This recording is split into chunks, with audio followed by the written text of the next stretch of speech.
안녕하세요, 여러분. 이번 시간에는 새롭게 진도를 나갈 예정인데요. 우리 도덕 2 교과서 중단원 1 국가 구성원으로서 바람직한 자세는 무엇인가 중에서 그 첫 번째 소단원인 어떤 국가가 정의로운 국가인가 라는 주제를 공부를 해볼 예정입니다. 이번 시간에는요, 국가의 의미, 그리고 국가의 구성 요소, 그리고 국가는 어떤 역할을 해야 하는지 공부할 거고, 그리고 국가가 어떻게 발생했는가, 국가가 발생한 그 여러 가지 가설 중에서 그 두 가지만 이야기할 거고, 세 번째 그리고 국가의 유형 두 가지 이야기할 겁니다. 그리고 네 번째는 정의로운 국가가 추구해야 될 가치는 무엇인가, 이 네 가지 주제에 대해서 이야기를 할 예정입니다. 자, 먼저 국가의 의미, 그리고 국가의 구성 요소, 그리고 국가는 어떤 역할을 하는지부터 한번 정리를 해보겠습니다. 국가는 여러분들 생각했을 때 국가는 어떤 역할을 해야 할까요?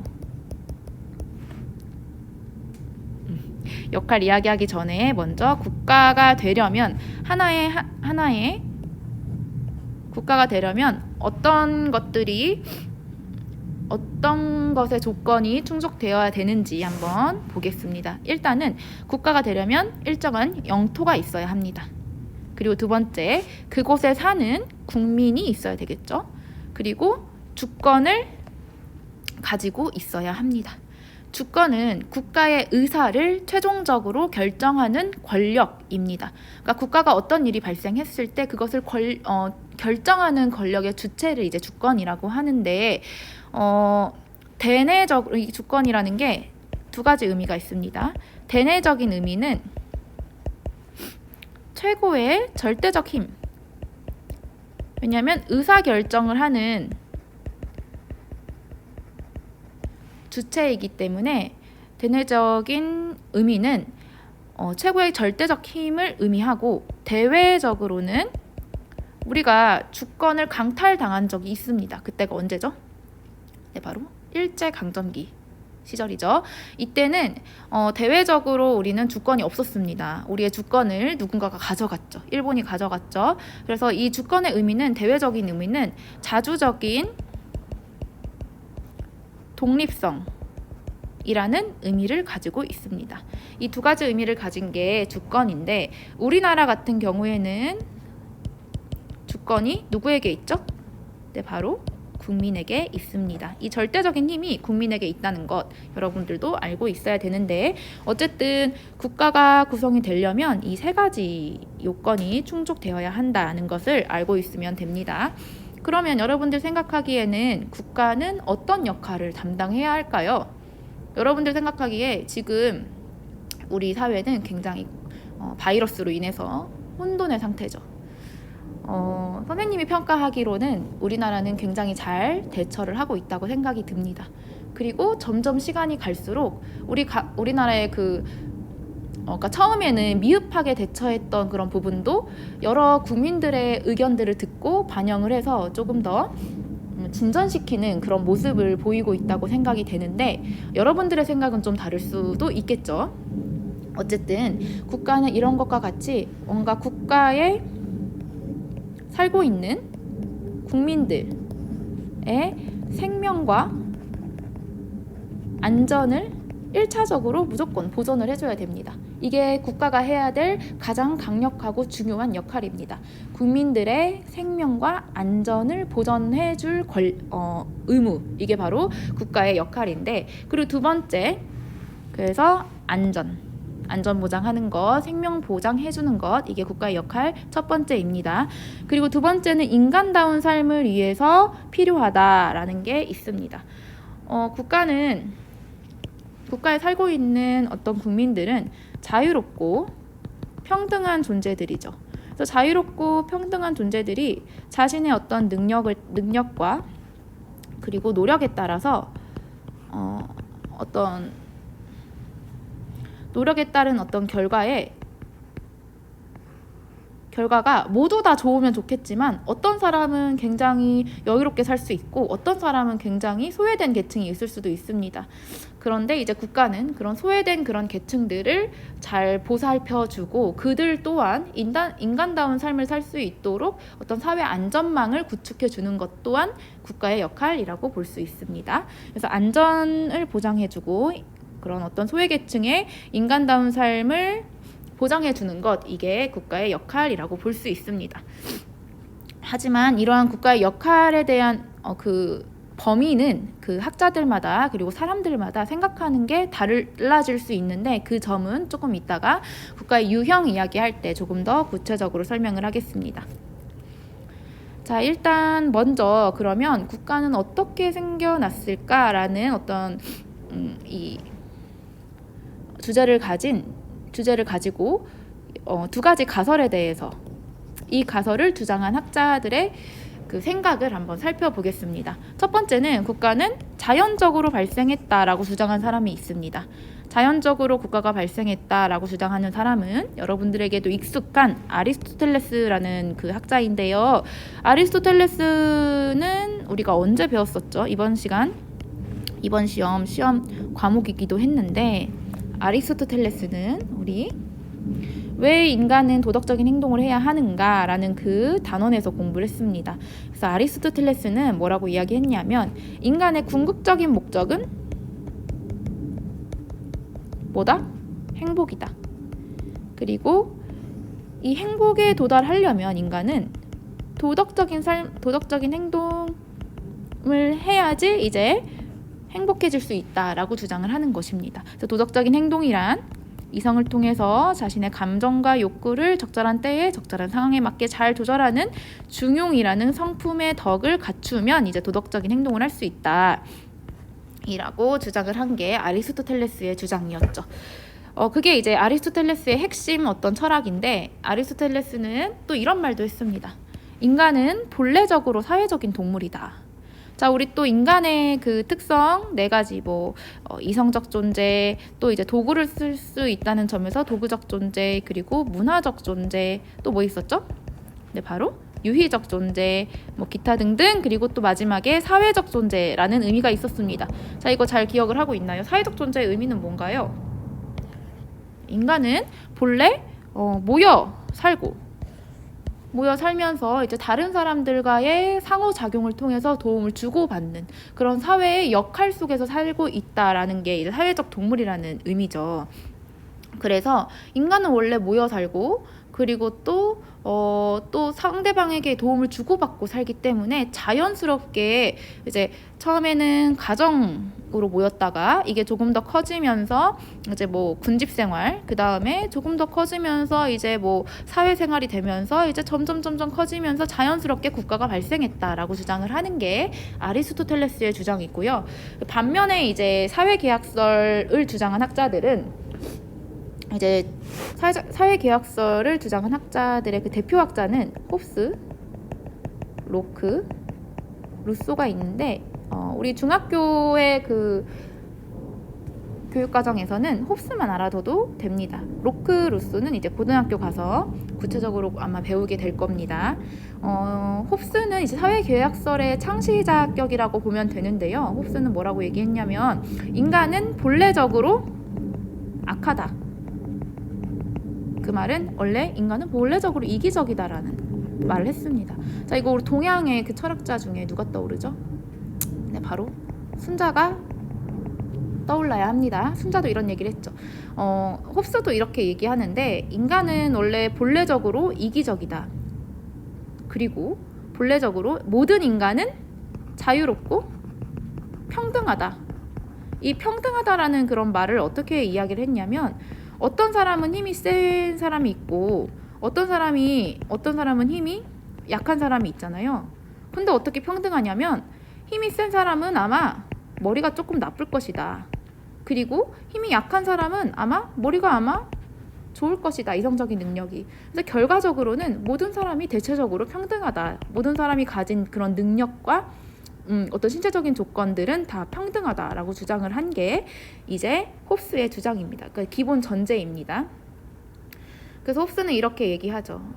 국가가 없는 자연 그대로의 상태인 자연 상태는 어떤 자유롭고 평등한 존재, 그리고 자유롭고 평등하면서 이기적이기까지 한 존재들이 한정된 자원은 한정되어 있잖아요. 이 한정된 자원을 가지고 서로 갖겠다고 싸우는 그런 상태이다. 왜냐하면 그런 분쟁을 조정해줄 어떤 절대적인 힘이 없기 때문에 이 자연 상태는 결국에는 인간이 가진 어떤 본래적인 특성인 자유, 그리고 평등성, 그리고 이기성 때문에 만인에 대한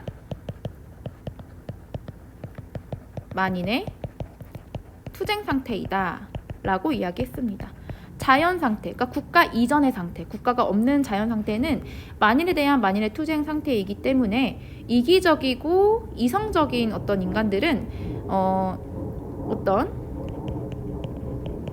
절대적인 어떤 힘을 가진 사람을 통해서 이런 분쟁들을 조정해 줄 것에 계약하고 합의한다는 것입니다. 그래서 만들어진 게 국가다. 그리고 이게 리바이어던이 국가라는 것이죠. 그래서 국가는 결국에는 그러니까 국가 이전의 상태의 자연 상태는 인간이 가진 어떤 본래적인 특성 때문에 만인에 대한 만인의 투쟁 상태이고, 자유롭고 평등하고 이기적이고 이성적인 인간은 자신이 가진 어떤 권리를 리바이어던 국가에게 양도를 함으로써 이러한 분쟁들을 조정하고 나의 어떤 생명이나 안전을 보전해 줄 것에 합의한다라는 거죠. 그래서 이제 국가가 발생하였다라고 주장을 하는 게 홉스의 주장입니다. 자, 홉스의 주장이 조금 어떤 철학적인 이야기들이 있어서 조금 어렵게 느껴질 수 있겠지만 다음에 이제 문제를 풀면서 확인을 해볼 거니까 이 점은 걱정 안 해도 되고요. 그러면 이제 국가의 유형에 대한 견해를 이제 보겠습니다. 이 내용도 조금 내용이 좀 있어요. 일단 국가의 유형에 관한 그 견해는 이렇게 바라볼 수 있습니다. 우리가 인권 배울 때 제1세대 인권이 뭐라고 했죠? 자유권. 2세대 인권이 평등권이라고 공부했습니다. 자, 이 점을 잘 떠올려 가면서 한번 설명을 들어볼게요. 이 국가관 또한 그러니까 인권 중에서도 자유권과 평등권은 서로 이제 뭔가 보완 관계인 듯 하면서도 좀 굉장히 뭔가 대치되는 그런 점이 있었습니다. 그러니까 나의 어떤 자유를 좀 보장하다 보면은 어떤 평등성에 좀 문제가 생기고, 그러니까 평등을 너무 보장하다 보면은 개인의 자유를 침해할 수도 있고, 이런 어떤 관계가 있는데 국가의 그 유형에 대해서 이야기할 때 좀 자유와 평등 개념을 한번 잘 떠올려 가면서 이해를 하면 좋을 것 같습니다. 일단 소극적 국가관은 어떻게 이야기를 하냐면, 소극적 국가관은 개인의 자유를 보장하는 것이 개인 간의 평등을 주장하는 것보다 더 중요하다라고 보는 관점이 소극적 국가관입니다. 적극적 국가관은 반대로 개인의 어떤 자유도, 물론 자유가 중요하지 않다는 게 아닙니다. 자유도 중요하지만 어떤 평등을 위해서는 개인 간의 평등과 그리고 어떤 사회적 약자의 인간다운 삶을 보장하기 위해서는 자유가 일부 제한될 수 있다라고 주장을 하는 게 적극적 국가관의 입장입니다. 소극적 국가관은 이렇게 얘기하죠. 국가의 역할이 굉장히 적다라는 거예요. 국가의 역할은 국토 방위랑 치안 유지, 그리고 국민의 생명과 안전을 보장하는 최소한의 역할만 수행해야 된다. 그래서 이거를 치안만 담당하라라는 그런 점에서 야경 국가라고 또 합니다. 그러니까 밤에 치안에 문제가 많이 생기니까 밤에 그 치안 문제에 더 힘을 써야 된다라고 주장을 하는 게 소극적 국가관입니다. 왜냐하면 국가가 너무나도 그 개인의 영역에 영향을 주면은 개인의 자유가 보장될 수 없기 때문에 이제 국가는 개입을 최소화해야 된다라고 주장을 하는 게 소극적 국가관입니다. 그래서 개인의 자유 보장이 가장 중요하고, 이럴 경우에는 문제가 뭐가 생기냐면 개인의 자유를 너무 보장하다 보니까 내가 열심히 일해서 노력한 이만큼의 재화, 그리고 나름 어떤 사람도 열심히 했는데 이만큼의 재산을 갖게 되었어요. 이 간극을 이제 메꾸는 게 국가의 역할이 아니라는 거죠. 이 상태 그대로 둬야 된다라고 주장을 하는 게 소극적 국가 간의 입장입니다. 자, 이제 반면에 적극적 국가 간은 이렇게 개인이 어떤 능력과 노력을 통해서 어떤 사람은 이만큼의 부를 쌓고 어떤 사람은 여러 가지 이유로 인해서 이만큼의 재화를 부를 쌓았다면 이 간극을 줄여주는 게 국가의 역할이다라고 주장을 하는 게 적극적 국가 간의 입장입니다.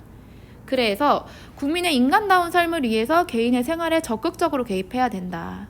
그래서 국토 방위랑 치안 유지는 당연히 해야 되는 거고, 그뿐만이 아니라 국가가 의료나 교육 등 다양한 복지를 제공해야 된다라고 주장을 합니다. 이런 복지를 제공하려면 어디서 돈이 나와야 되죠? 네, 바로 국민들의 세금을 통해서 이런 복지를 보장할 수 있겠죠. 그래서 이런 경우에는 세금이 부담이 된다는 그런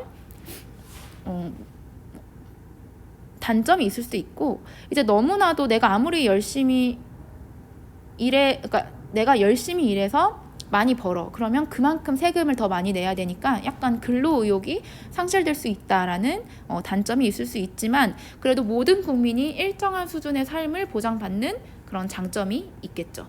자, 우리나라 같은 경우에는 복지 국가를 지향합니다. 그래서 이런 모델로 보고 가고 있다고 볼 수 있는데, 자, 이거를 조금 더 좀 우리 정치적인 이야기를 하자면, 이거는 여기는 선별적 복지, 그리고 이거는 보편적 복지로 이야기할 수 있습니다. 선별적 복지는 미국을 떠올리면 됩니다. 그래서 중산층 이상이 낸 세금으로 하류층이 이제 혜택을 받는 구조인 거죠. 그래서 이제 세금을 내지 않는 집단만을 대상으로 이제 선별적으로 복지가 이루어진다는 측면에서 선별적 복지라고 하죠. 그런데 이제 보편적 복지를 지향하는 북유럽, 스웨덴, 스위스 이런 복지 제도는 모든 사람을 대상으로 하는 복지를 강조하기 때문에 이제 모든 사람들이 세금을 좀 많이 내는 편입니다. 하지만 그만큼 이제 국민들의 어떤 일반적인 수준이 굉장히 인간다운 삶의 수준이 좀 높은 편이죠. 네, 그래서 이 소극적 국가 간과 적극적 국가 간은 장단점이 있다라고 알아두면 될 것 같습니다. 자, 이렇게 이번 시간에는요, 국가의 필요성과 역할, 그리고 국가는 어떻게 생겨났을까, 그리고 국가의 유형에 대한 견해 두 가지에 대해서 이야기를 했는데, 사실은 정의로운 국가가 추구해야 될 가치에 대해서도 이야기를 하려고 했으나 좀 이야기를 하다 보니까 말이 좀 길어졌기 때문에 이거는 다음 시간에 이야기하도록 하겠습니다. 자, 그러면 이것으로 이번 시간 수업을 마치겠습니다.